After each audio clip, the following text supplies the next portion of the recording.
بہت سارے لوگ نمازی تو ہوتے ہیں لیکن اپنی نماز کی نیکیوں کو اپنی زبان کی برائیوں سے ضائع کرتے رہتے ہیں۔ ان کی زبان سے نہ چاہتے ہوئے غیبت، چغلی اور دوسروں کی برائی ہو ہی جاتی ہے۔ آج ہم اس ویڈیو میں سمجھیں گے کہ اللہ کے رسول صلی اللہ علیہ وسلم نے کیا طریقہ بتایا ہے جس سے ہم اپنی زبان کی حفاظت کر سکیں۔ زبان کی حفاظت کے لیے ہمیں سب سے پہلے جو عمل کرنا ہے وہ یہ کہ ہم اپنا ایک دستور بنا لیں کہ ہمیں اپنی زبان سے وہی بات کہنا ہے جو خیر کی بات ہو، اور جس بات میں خیر نہ ہو اس کو ہم نہ ادا کریں، اس کے جگہ پہ ہم خاموش رہیں۔ اللہ کے رسول صلی اللہ علیہ وسلم نے فرمایا، جو شخص اللہ اور یوم آخرت پر ایمان رکھتا ہو تو اس کو چاہیے وہ بھلائی کی بات کہے ورنہ خاموش رہے۔ یعنی یہ ایمان کا تقاضا بھی ہے کہ اگر ہمیں اللہ اور یوم آخرت پر ایمان ہے تو ہمیں اپنی زبان سے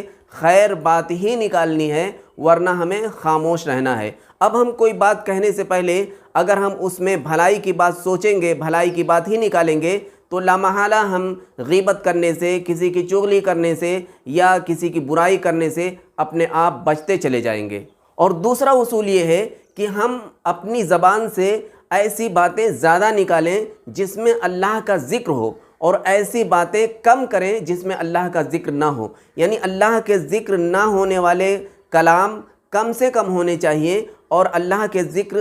زیادہ ہونا چاہیے، جس کے ذریعے سے ہمارے دل نرم ہوتے رہتے ہیں اور ہم دوسروں کے تئیں بھلائی کی باتیں سوچتے ہیں اور بھلائی کی باتیں کرنے کا دل چاہتا ہے۔ اللہ کے رسول صلی اللہ علیہ وسلم نے بھی فرمایا کہ تم اپنی زبان سے وہ باتیں جس میں اللہ کا ذکر نہ ہو کم سے کم کیا کرو، زیادہ نہ کرو، کیونکہ ایسی باتیں زیادہ کرنے سے تمہارے دل سخت ہو جاتے ہیں اور ایسے دل والے انسان اللہ سے سب سے زیادہ دور ہوتے ہیں۔ تو گویا کہ ایسی باتیں، لایانی باتیں جس میں اللہ کا ذکر نہ ہو، فضول باتیں یا فضول چیزیں سننا اور بات کرنا، اس کے ذریعے سے ہمارے دل کے اندر سختی آتی ہے، اور جب دل کے اندر سختی آتی ہے تو پھر ہم دوسروں کے تئیں بھلائی کی باتیں یا دوسروں کے تئیں اچھی باتیں ہم نہ سوچتے ہیں اور نہ ہی ہم اپنی زبان سے ادا کر پاتے ہیں، اور نہ چاہتے ہوئے بھی ہم دوسروں کی برائی کرنے لگتے ہیں۔ لیکن جب زیادہ سے زیادہ ہم اللہ کا ذکر اپنی زبان سے کریں گے تو ہمارے دل نرم ہو جائیں گے،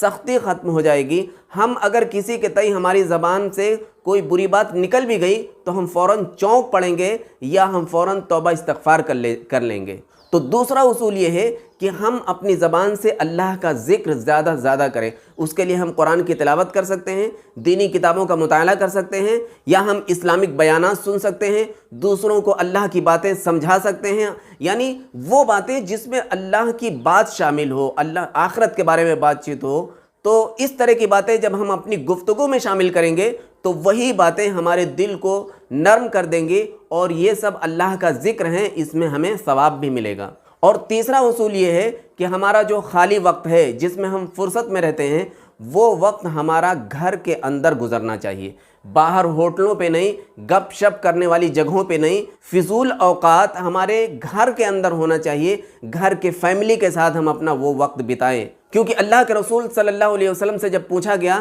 کہ اے اللہ کے رسول، نجات کس چیز میں ہے، تو آپ صلی اللہ علیہ وسلم نے فرمایا کہ تم اپنی زبان کو قابو میں رکھو اور تمہارا خالی وقت تمہارے گھر میں گزرنا چاہیے، یعنی تمہارا گھر تمہارے لیے کافی ہونا چاہیے۔ اب جب آدمی اپنا خالی وقت اپنے گھر میں گزارے گا تو ظاہر سی بات ہے خالی وقت میں ہی آدمی کو دوسروں کی برائی سوچتی ہے، شیطان اس کے ذہن میں الٹی سیدھی باتیں ڈالتا ہے۔ کہتے ہیں خالی وقت شیطان کا گھر۔ خالی وقت میں اپنے گھر میں رہنے سے آدمی اپنے گھر والوں کے کام آتا ہے، گھر والوں کے ساتھ میل محبت بڑھتی ہے۔ یہ فارمولہ رسول اللہ صلی اللہ علیہ وسلم کا ہے کہ تم اپنے خالی وقت میں اپنے گھر میں رہو، بہت ساری برائیوں سے اپنے آپ بچ جاؤ گے۔ تو یہ تین اصول اگر ہم اپنا لیں کہ ہم اپنی زبان سے کوشش یہ کریں کہ ہم خیر کی بات نکالیں گے، اور ہم اپنی زبان سے زیادہ تر اللہ کا ذکر کرنے لگ جائیں اور اپنے خالی وقت کو اپنے گھر میں بتائیں، تو انشاءاللہ ہم زبان کی حفاظت کرنے والے ہو جائیں گے اور زبان کی برائی سے ہم بچ جائیں گے۔ اللہ رب العزت سے دعا ہے کہ ہمیں زبان کی حفاظت کرنے والا بنا۔